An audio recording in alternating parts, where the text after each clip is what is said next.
Hello friends, welcome back to the channel Namaste English.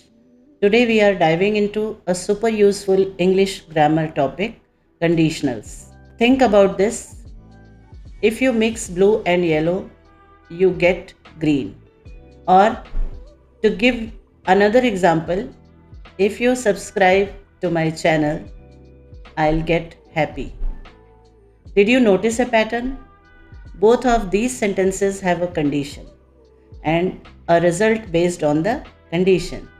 So today we are going to master exactly how to talk about possibilities in the future using first conditionals. वैसे conditionals पे मैंने एक और video बनाया है, पर latest syllabus में class 9th के लिए केवल फर्स्ट कंडीशनल को इंक्लूड किया है, इसलिए क्लास 9th के लेटेस्ट सिलेबस को ध्यान में रखते हुए मैंने ये दूसरा वीडियो बनाया है जिसमें सिर्फ फर्स्ट कंडीशनल के बारे में बात करेंगे. So let's get started. First of all, what exactly is the first conditional. ये हमें समझना है कि फर्स्ट कंडीशनल क्या है, क्योंकि कंडीशन क्या है, कंडीशंस लगा के हम जो सेंटेंस बनाते हैं ये बहुत कॉमन है. बातचीत में हम बहुत इस तरह के सेंटेंसेस हिंदी में बोलते ही रहते हैं, लेकिन इंग्लिश में कुछ रूल हैं, उसके हिसाब से हमें कंडीशनल सेंटेंसेस बनाने पड़ते हैं. तो इस वीडियो में हम फर्स्ट कंडीशनल की अगर बात कर रहे हैं तो सबसे पहले जानना ज़रूरी है what is first conditional. We use first conditional to talk about a specific possible condition and its probable result in the future. First conditional में हम बात करते हैं एक कोई स्पेसिफिक टॉपिक पे, पॉसिबल कंडीशन पे, और इससे रिलेटेड फ्यूचर में क्या इसका रिजल्ट होगा. Even though we are talking about future events, we are looking at real possibilities that might actually happen if the right conditions are met. हालांकि हम बात करते हैं फ्यूचर की, लेकिन फ्यूचर में उन कॉन्सिक्वेंसेस की बात करते हैं जो क्वाइट पॉसिबल होते हैं, जिनमें पॉसिबिलिटीज़ होती हैं. जब आप एग्जाम्पल देखेंगे, जैसे आप देखिए आपके स्क्रीन पे ये जो एग्जाम्पल दिखाई दे रहा है, इफ़ इट्स सनी टुमारो, अगर कल सनी मौसम होता है तो क्या पॉसिबिलिटी हो सकती है. उसमें आप अपने इमेजिनेशन के हिसाब से, अपने थिंकिंग के हिसाब से आप आगे का सेंटेंस ऐड कर सकते हैं, लेकिन वो ऐड करने के लिए कौन से रूल फॉलो करने हैं उस पर हम बाद में बात करेंगे. पहले देखिए केवल प्रेडिक्शन से रिलेटेड जो एवरीडे हम बातें करते हैं उनके कुछ एग्जाम्पल्स यहाँ पे हैं. जैसे कि ये क्वाइट पॉसिबल है कि कल फ्यूचर में, tomorrow is symbol of future, तो वेदर सनी हो सकता है, वेदर क्लाउडी भी हो सकता है, पर ये एक प्रेडिक्शन है. If it is Sunny tomorrow, अगर कल सनी वेदर होता है तो सोचिए सनी वेदर में क्या क्या काम किए जा सकते हैं, क्या पॉसिबिलिटीज़ है.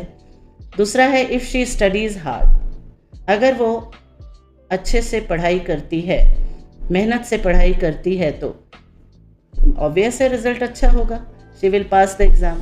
अब मैंने बोल दिया she will pass the exam. अब आप देखिए इधर तो प्रेजेंट टेंस है, उधर हमने फ्यूचर टेंस लगा दिया. तो इसी पे हम डिस्कस करेंगे. ये एक रूल है ग्रामर का कि फर्स्ट कंडीशनल में जो इफ़ मतलब कंडीशनल सेंटेंस जो होगा वो किस टेंस में होगा, और जो इसका रिजल्ट प्रेडिक्शन आएगा वो किस टेंस में होगा. तीसरा example, if you save money, अगर तुम पैसे बचाते हो तो आगे क्या हो सकता है. तो बहुत सारी पॉसिबिलिटीज़ हैं जो क्वाइट रियल होती हैं फ्यूचर के लिए, तो आपको उस तरह से सेंटेंस आगे बनाना होता है. The anatomy of conditional. Every first conditional sentence is made up of 2 distinct parts. Anatomy का मतलब है इस कैसे बनाते हैं फर्स्ट कंडीशनल. जैसे बॉडी की एनाटॉमी क्या है, ऊपर ये है, फिर ये आता है, चेस्ट आता है, फिर स्टमक आता है, ये सब. तो इसी तरह क्या स्ट्रक्चर है कंडीशनल, स्पेशली फर्स्ट कंडीशनल का. पहला जो होगा कंडीशन होगा और वो इफ़ क्लॉज होता है. क्लॉजेस पे भी मैं वीडियो बना चुकी हूँ. क्लॉजेस के बारे में अगर जानना है आपको डिटेल में तो आप मेरा वो वीडियो देख सकते हैं. अगर लिंक चाहिए तो कमेंट में पूछिए, मैं उसे आपको ज़रूर दूँगी. दूसरा जो प्लस आता है रिज़ल्ट, वो मेन क्लॉज में होता है. तो जो कंडीशन है वो इफ़ क्लॉज होता है और जो उसका रिज़ल्ट होता है वो मेन क्लॉज. मेन क्लॉज या प्रिंसिपल क्लॉज जो इंडिपेंडेंट होता है। अब इफ़ क्लॉज जो है वो कभी भी इंडिपेंडेंट नहीं हो सकता है क्योंकि मीनिंग अधूरी है। अब आप देखिए आगे का, targeting the first conditional. Now class 9, specially class 9th के लिए जो सिलेबस में डाला है वो फर्स्ट कंडीशनल डाला है। तो class 9th students pay attention, close attention to avoid common mistake done by the students. Class 9th के बच्चों को एक बार फिर से ये बताने की कोशिश कर रही हूँ जो कि कॉमन बच्चे गलतियाँ करते हैं, कॉमन मिस्टेक जो बच्चे करते हैं वो क्या है।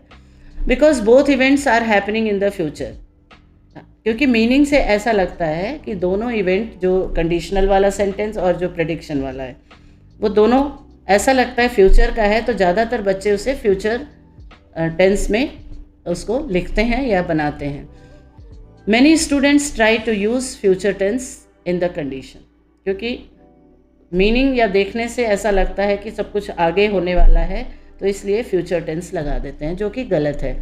इट इज़ इनकरेक्ट टू से, एक एग्जाम्पल मैं आपको बताती हूँ, if we will go to the party tomorrow, ये गलत है क्योंकि हमने फ्यूचर जो इफ़ या कंडीशनल सेंटेंस है, कंडीशनल पार्ट जो फर्स्ट पार्ट है उसको हमने फ्यूचर में कर दिया है।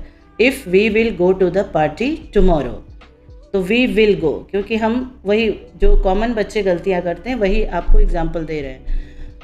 It must always be in simple present, जो एज पर रूल जो इफ़ वाला है पार्ट, फर्स्ट पार्ट जो कंडीशनल का होता है वो हमेशा present tense, simple present tense में होगा। तो इफ़ वी विल गो की जगह क्या हो जाएगा, if we go to the party tomorrow we will have a good time. अगर हम कल पार्टी में जाते हैं तो हम अच्छा टाइम बिताएंगे या हम अच्छा वक्त स्पेंड करेंगे। तो देखिए जो सेकंड पार्ट है उसमें हमने फ्यूचर सिंपल लगाया है, लेकिन जो इफ़ वाला पार्ट है उसमें हमेशा सिंपल प्रेजेंट लगेगा। तो यही रूल है सिंपल, जिसे आपको याद रखना है। टाइप 1 में जो पॉसिबल कंडीशन और पॉसिबल रिजल्ट, दो पार्ट जो एनाटॉमी मैंने आपको बताया कि दो पार्ट में होता है, तो जो कंडीशनल वाला पार्ट है वो सिंपल प्रेजेंट में रखेंगे इफ़ वाला, और जो प्रोबेबल रिजल्ट वाला पार्ट है उसको सिंपल फ्यूचर में।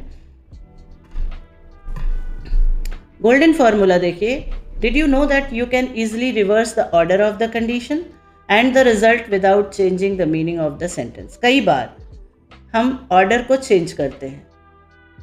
If you don't study you will fail means exact the same, कि अगर तुम पढ़ाई नहीं करोगे तो तुम फेल हो जाओगे, तुम पढ़ाई नहीं करते हो तो फेल हो जाओगे। But keep an I on your punctuation, मतलब जो भी इफ़ क्लॉज होता है, if the if clause comes first you must use a comma two separate the two parts. ये ध्यान रखिए, जब भी इफ़ वाला कंडीशनल आप लगाते हैं, पहला पार्ट करते हैं, इफ़ वाले क्लॉज के बाद कॉमा जरूर लगाइए अगर आपने इसको फर्स्ट पार्ट में रखा है। अब आप कहेंगे कि फर्स्ट में ही तो बताया, लेकिन कई बार इसका जो प्रेडिक्शन पार्ट होता है वो पहले लोग बोलते हैं और इफ़ वाला बाद में। जैसे अभी जब मैंने आपको एग्जांपल दिया, if you don't study you will fail, इसकी जगह लोग कई बार बोलते हैं you will fail if you don't study. दोनों सही है, you will fail if you don't study, तो जब हम ऐसे लिखेंगे तब कॉमा नहीं लगेगा। लेकिन अगर इफ़ वाला पार्ट अगर पहले लगाते हैं तो जब फर्स्ट पार्ट ख़त्म हो तो आपको कॉमा ज़रूर लगाना है। इस पे मार्क्स कटते हैं, इसलिए इस बात को ध्यान में रखिए। However if the result comes first no comma is needed, जो कि मैं आपको बता चुकी हूँ। अगर आप सेंटेंस इस तरह करिए, you will fail if you don't study, तो यू विल फेल जो है वो रिज़ल्ट है, यहाँ पे पंक्चुएशन मार्क नहीं लगेगा। लेकिन इफ़ वाला अगर आपने पहले लगाया है, जैसे इफ़ यू डोंट स्टडी, तो यहाँ पे स्टडी के बाद कॉमा लगाइए और यू विल फेल के बाद full stop. Don't feel limited to only positive statements, सिर्फ पॉजिटिव स्टेटमेंट तक ही लिमिटेड नहीं रहिए। Both the condition and the result can be positive as well as negative. ये पॉजिटिव नेगेटिव दोनों है। जो मैंने प्रीवियस स्लाइड में आपको एग्जांपल दिया, इफ़ यू डोंट स्टडी, ये नेगेटिव था। अब इसमें देखिए, if she studies hard she will pass the exam, इसमें पॉजिटिव है। तो रूल वही है, if she studies, first if वाला जो कंडीशनल पार्ट है उसमें देखिए सिंपल प्रेजेंट लगा है, और जो रिजल्ट वाला पार्ट है उसमें simple future, she will pass the exam. For example, a negative condition with a positive result looks like if you don't take the train. एक और एग्जाम्पल दे रही हूँ. If you don't take the train you will have to drive. इसको आप दोनों तरीके से कह सकते हैं. इफ़ यू, जैसे कि, और you can make both part negative. If you don't take the train you won't need to buy a train ticket. इसमें कैसे बनाया है? If you don't take the train, दोनों साइड आप नेगेटिव बना सकते हैं. बस ये आपके थिंकिंग पे है कि आप क्या बना रहे हो सेंटेंस, मीनिंग सही होनी चाहिए. If you don't take the train, अगर तुम ट्रेन नहीं लेते हो तो you won't, you will not, won't को फुल फॉर्म में you will not need to buy a train ticket. तुम्हें ट्रेन टिकट खरीदने की ज़रूरत नहीं होगी क्योंकि तुम ट्रेन लेते ही नहीं हो. फ्लिप रूल देखिए, जैसे मैंने आपको इसका एग्जाम्पल अभी बताया भी है, पर एक बार और ध्यान से देख सकते हैं. To make your English sound really natural you can substitute other words for if and will. Instead of if you can use when. आप इसके लिए और भी कुछ सब्सटीट्यूट लगा सकते हैं, पर यहाँ पहले देख लीजिए इफ़ वाला example. If you don't study you will fail. If को पहले लगाएंगे तो ऐसे होगा. अगर इफ़ को बाद में लगाते हैं you will fail if you don't study. इसमें पंक्चुएशन वाला भी देखिए क्लियर कर दिया है. इफ़ यू डोंट स्टडी के बाद आपको कॉमा लगाना है.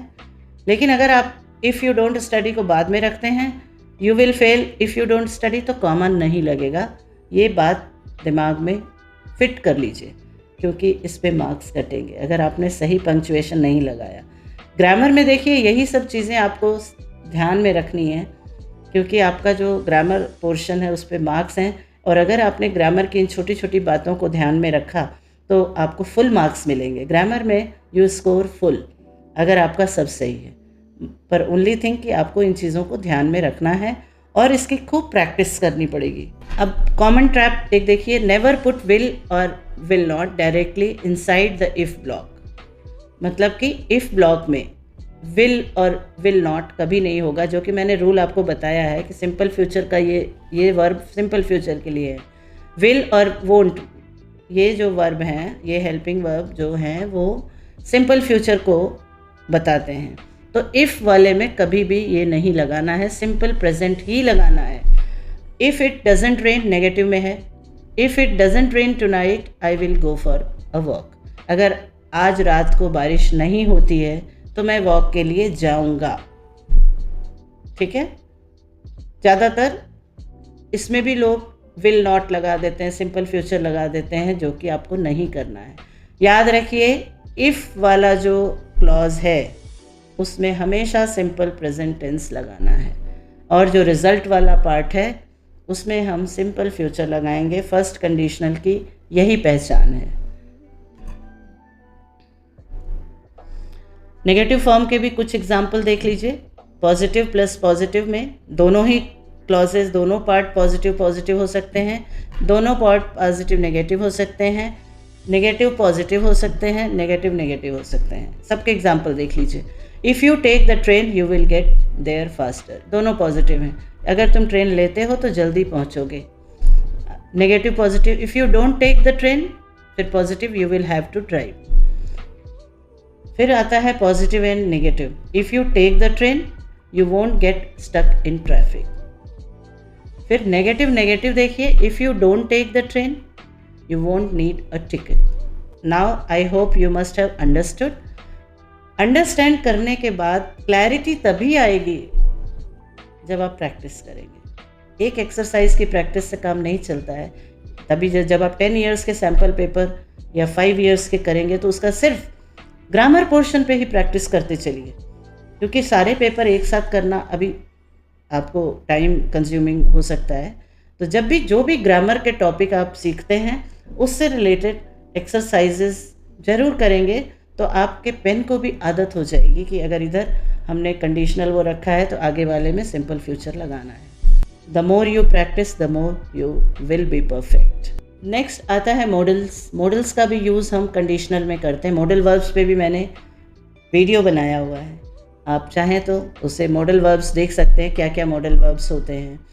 यहाँ पे हम बात करेंगे केवल कंडीशनल्स की, जैसे if you try to lift that you might hurt yourself. अगर तुम इसे उठाने की कोशिश करते हो तो तुम्हें प्रोबेबिलिटी ये है कि चोट लग सकती है, तुम अपने आप को चोट पहुंचा सकते हो। तो माइट का यूज़ पॉसिबिलिटी के लिए करते हैं, कैन का यूज़ परमिशन के लिए, शुड एडवाइस के लिए, और विल एब्सोल्युटली जो आप उसमें लगा ही सकते हैं। तो मॉडल अपग्रेड में आप ये सारे मॉडल्स यूज़ कर सकते हैं अगर आपको सही मीनिंग उसकी पता हो कि कहाँ पे करना है। इसलिए मॉडल्स की जानकारी भी ज़रूरी है। अगर आपको लिंक चाहिए कमेंट में पूछिए, मैं मॉडल्स पे जो मैंने वीडियो बनाया है उसका लिंक मैं आपको डाल दूँगी। इसके साथ ही साथ कंजंक्शंस का भी यूज़ हम करते हैं फर्स्ट कंडीशनल में। जैसे देखिए, मैंने आपको पहले थोड़ा सा मेंशन किया था कि इफ़ की जगह कुछ और सब्स्टिट्यूट हैं जिन्हें हम लगा सकते हैं, क्योंकि उससे भी पता चलता है कंडीशन है। जैसे इफ़ आई सी सैम, अगर मैं सैम को मिलता हूँ, जो कि श्योर नहीं है, लेकिन जब आप इसमें व्हेन लगा देंगे तो इसमें व्हेन लगाने से श्योरिटी आ जाती है। व्हेन आई सी सैम, जब मैं सैम को देखता हूँ या मिलता हूँ तो क्या करेंगे, फिर इसकी जगह आप एक और कंजंक्शन भी यूज़ कर सकते हैं, as soon as I get home I will take off these shoes. जैसे ही मैं घर पहुँचता हूँ मैं अपने जूते निकाल दूँगा। तो ये अर्जेंट या इमीडिएट प्रोबेबिलिटी या इमीडिएट सिचुएशन को बता रहा है। अब आप इसमें देखिए, if I see Sam I am not sure I will be, तो आगे आप क्या लगा सकते हैं ये आप खुद सोचिए, और अगर पॉसिबल हो तो कमेंट में बताइए, मैं चेक करूँगी, बताऊँगी आपको। बट खुद से भी कुछ करने की कोशिश कीजिए। व्हेन आई सी सैम, जब मैं सैम को मिलता हूँ, आई डेफिनेटली विल, मतलब कि आप मिलोगे, आप मिलने जा रहे हो या मिलते हो तो आप क्या करोगे। I will inform about the event, कोई भी चीज़, अब आई विल इन्फॉर्म कुछ भी आप लगा सकते हो। इसी तरह if I see Sam I will convey your message, कुछ भी आप अपने इमेजिनेशन से इसमें आगे ऐड कर सकते हैं। फिर एक और आता है कंजंक्शन अनलेस। अनलेस का मतलब होता है जब तक कि नेगेटिव वे में होता है, ठीक है। अब देखिए, इसमें दोनों तरह से इफ़ क्लॉज को पहले लगाना है या बाद में लगाना है, और क्योंकि इफ़ की जगह आप अनलेस लगा रहे हैं, तो जैसे आप इफ़ क्लॉज प्लेस करते हैं वैसे भी लगा सकते हैं और प्लेस चेंज करके भी लगा सकते हैं। जैसे सेंटेंस है, देखिए, you will fail the test unless you study, तुम टेस्ट में फेल हो जाओगे जब तक कि तुम पढ़ाई नहीं करते हो।